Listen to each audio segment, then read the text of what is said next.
Mbega uba wamamunduru n'umufasha wawe, umugabo wawe ugira uti wewe warahindutse kubera amafaranga. Ujya muntu n'umubanyi n'umwana wanje ariko ataratunga ntabwo yarameze kurya. Ibi ni bibazo twibaza turi benshi. Ese byo kuri umuntu ashobora guhinduka kubera amafaranga? Reka nkubwire ko aribyo naguteguriye muri iyi video, tugiye turabe ko tunasobanukirwe igituma umuntu ashobora guhindurwa n'amafaranga cyangwa nimba bibaho ko umuntu ahindurwa n'amafaranga. Reka mwibutse ko jewe uri kurumva banyita Eri6 kora subscribe, like, ukore na partage, twibanire buri munsi. Ndagukunda cyane. Welcome rero tubiganireho. Mbega hari umuntu ashobora guheba gusenga kubera yarose amafaranga?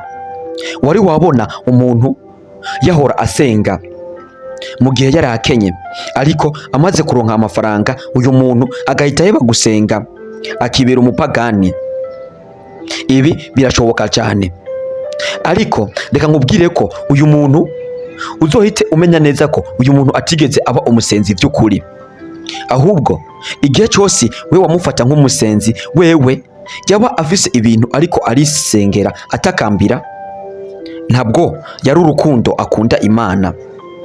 Kuko birumvikana cyane, usenga kubera urukundo akunda Imana ntabwo yohagarika gusenga kubera yuko arose amafaranga, kuko hari byinshi byo gushima, ahubwo ubageze n'igihe cyo gushima. Kandi nta nubwo umuntu yoreka gusenga ngo none ngo jewe mu byo nasaba Imana yarabinkoreye ngo nta n'ibindi nkiyikeneye ko. Ibaze nawe, hamwe ayo mafaranga woronka ugaca uvunika cyangwa se ukabura impwemu, yoba kumara igiki? Tugiye kuri iki cyerekeye ugusenga, ntabwo umuntu yoja gusenga kubera ibibazo, ahubwo yoja gusenga buri munsi, kuko hari byinshi Imana idukorera kandi tutanabisabye. Ibaze nawe izi mpemu uriko urakoresha uhema, uramutse ugiye mu bitaro usanga abantu benshi basize ko amabomboni kubera yuko babuze impwemu bivanye n'ingwara kanaka, usanga amafaranga bariha ari menshi cyane unatangara. Ibaze nawe rero impemu ukoresha buri munsi kandi z'ubuntu, wumva woreka gushima gute? Uri muri etaje arashima akavuga ati Mana warakoze utangize nk'aba bantu bariko bagenda n'amaguru hasi. Uri hasi nawe akagira ati Mana warakoze kuma ahomba utangize uba mwibarabara. Uba mwibarabara nawe akagira ati Mana warakoze ko ndi muzima utangize ikimuga. Ikimuga giti Mana warakoze byibuze ndi kimuga ariko ndakomeye mu bwonko, era buriya yarasaze. Uwasaze nawe ati Mana warakoze nubwo nasaze ndacyahema, era babandi bariko barapfa. None mu by'ukuri urumva gusenga araho bihuriye no gusega? Erega hari abantu bitiranya gusenga no gusenga, akaja mu rusengero afise ibyo agiye gusega Imana gusa, nyamara y'ibyo bibuze ugasanga ibyo bintu arabifise cyangwa Imana yarabimukoreye, agahita yipoweshereza akaba bize n'ibindi akibagira gusenga. Iki gihe uba wihenze cyane. Tweko turavuga tuti mbega umuntu ashobora guhindurwa n'amafaranga? Ibaze nawe canke haraho umaze kubibona aho umuntu yahora ari umunyamafaranga ahomvye akaba ariho atangura gusenga? Yego cyane, aba ni babandi baba basenga kubera ibibazo bafise nkuko mbikubwiye. Canke hahandi urabona umuntu yahora ari umukene, mu bukene bwiwe yarakunda Imana, yarasenga cyane kurusha abandi, yaranavugishwa, ariko nyuma yo kuronka amafaranga agatangura kuba bize, akavuga ko atamwanya afise kuja gusenga, afise byinshi byo gukora. Uyu nawe ari muri wa mugwinda ariko ndakubwira. Ariko umusenzi w'ukuri asenga no muri cyagihe yishimye, no muri cyagihe ababaye, no muri cyagihe atakibazo na kimwe afise, aguma asenga, kuko bimwe mejeje kukubwira abafise byinshi byo gushimira Imana. Kuba honyene we waravutse ari benshi bapfuye igihe uvuka, nibindi byo gushima. Ibaze nawe rero umuntu arusa amafaranga ahise aja mu bumaraya.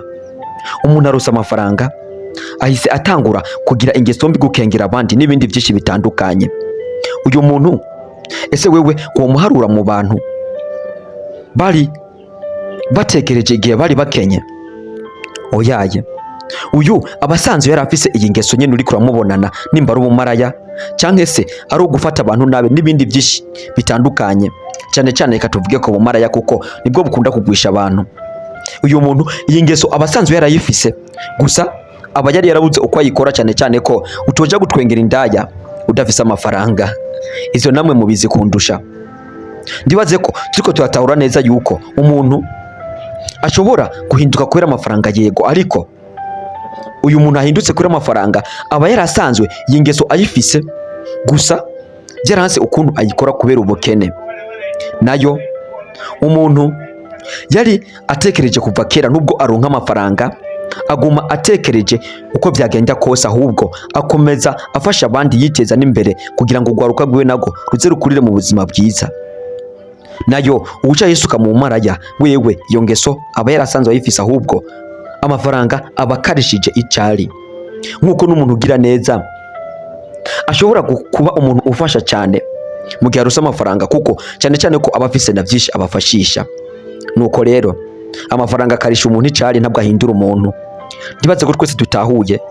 Nimba wewe wahora uyumvira ku mugabo wawe ukavuga ati uyu muntu yahinduwe n'amafaranga, ahubwo suko bimeze, musengere, n'ingeso imurimwo, ntabwo ari amafaranga yamuhinduye. Kuko hari benshi maze kuvyumva bagira ati mugabo wanje yofuma homba tugasubira gukena nka kera kuko niho yankunda.